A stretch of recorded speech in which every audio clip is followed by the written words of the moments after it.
Good morning, YouTube. Welcome to the Reptile Barn. I apologize that this is the first you're seeing of this. I got what I thought was a whole bunch of great footage of getting this cage prepped, getting it ready, introducing Cassie, walking you through all the features of the cage, and then I was going to do today's video, which is introducing Hot Rod, the male, inside with her. But none of my previous footage worked, which just sucks. So you're going to get it all in one. It was supposed to be a couple of vlogs. You're just getting one. Down here, you can see Hot Rod exploring. He is our Calitoa male. So he's a pure super dwarf. No mainland blood whatsoever. Cassie, eyeballing me, is our Kayuwadi female, and I honestly don't think she realizes he's in there yet. Also pure super dwarf. So if they were to successfully breed,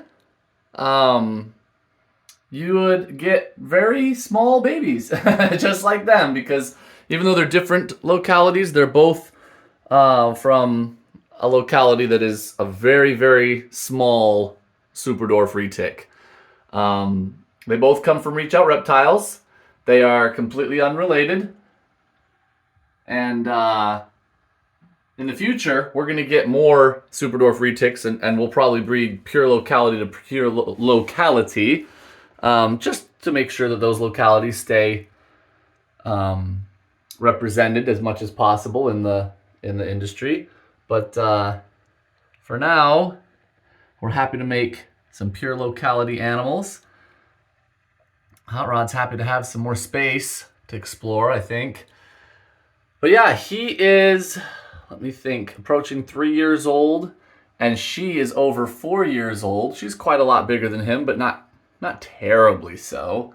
But you know, she's a female, and she's also a little older, so she outsizes him. I'm a little nervous. I've never bred this species before. They're a lot more active than ball pythons are, and a lot more food aggressive. So I've got my stick here, my snake stick, and I do not yet have this locked because I just am nervous, and maybe I shouldn't be. I've never heard that these are any more I don't know what the right word is, dangerous to breed than other python species, but I'm still just nervous. Oh, here he comes back around this side. So I'm going to watch for a little bit, at least until they see each other. I'm assuming at some point he's going to go up and realize that she's there. I'm sure he can smell her. She's been in this enclosure for days and days now, so her smell is everywhere. I mean, look at the state of her plant. She's trampled it all over the place. So I'm sure he smells her. It's the middle of December, so it is their traditional breeding season. But so far he's staying on the ground, just sniffing around. He is not as, I'm not sure what the right word is. He is a more nervous animal than Cassie is. She, as soon as she realizes there's no food, she has never struck at a person, ever. She is a really easygoing handling animal. We've brought her to shows, birthday parties, the expo, and she has been phenomenal. Hot Rod is not so trustworthy. He's not bad. He's not one of those spastic snakes that's just constantly striking at everything, but he's not as trustworthy. But anyways, there she is. Let me walk you through this enclosure real quick. What she is currently basking under is a radiant heat panel from Pro Products. We really like these. It's being controlled by a thermostat. We've got some really bright lights since we wanted live plants in here. This is a passionfruit vine. We chose it because once they flower, they're amazing.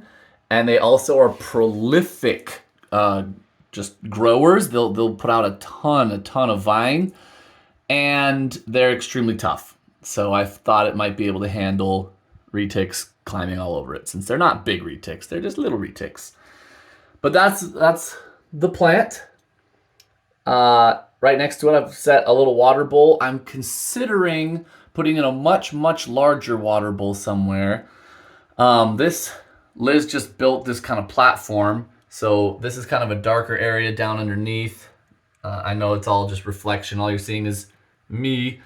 But there's a lowest platform there. Then it comes up and there's kind of a medium height platform that's mostly under the plant. Cassie has spent a lot of time just basking directly on the top platform. There's also one of those moss hides right there that's hanging. And if they really wanted to wedge themselves into places, this water bowl has a little cave space underneath it. And they can also wedge themselves back there if they want to be in a cooler area. There's a little bit of space between the plant and the wall. And then that hide is just about the perfect size for Cassie to curl up in. It'd be a little bit big for Hot Rod, but this isn't Hot Rod's permanent enclosure. This is just where he's going to come to visit his lady. He's just mostly watching me right now, as is Cassie. You know, these are widely held in the hobby as a very intelligent snake. They seem like thinkers. They're watching, they're gathering information. He obviously knows there's a female present because her smell is everywhere. I don't know if she has sensed the male yet. He hasn't climbed up to her height. I just put him in when I started filming. But they are both more interested in watching me. He's probably watching me because he's nervous. He's in a new space that he's never been to. He doesn't really love being handled, and I was just handling him to get him in here. She's probably watching me because she's hoping that I have a nice juicy rat. And that is why I'm sitting here watching this whole time, because I do not want her to see his movement. She's never bred before. She's never seen a male before. And I don't want her to just strike first and ask questions later. That's why I'm watching. But hopefully all goes well. And if I do catch any breeding behaviors, of course I'll whip the phone back out and keep filming for you guys.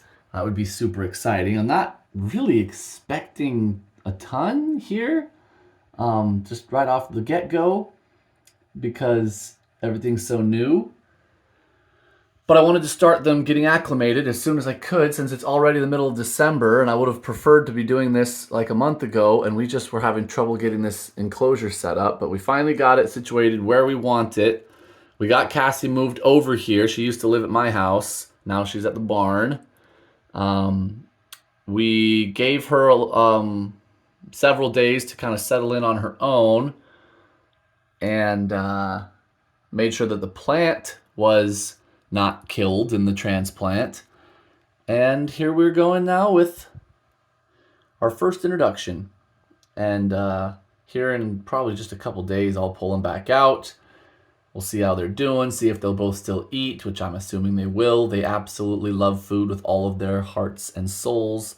Yeah, so I'm gonna go ahead and sign off. I will definitely shoot more video though if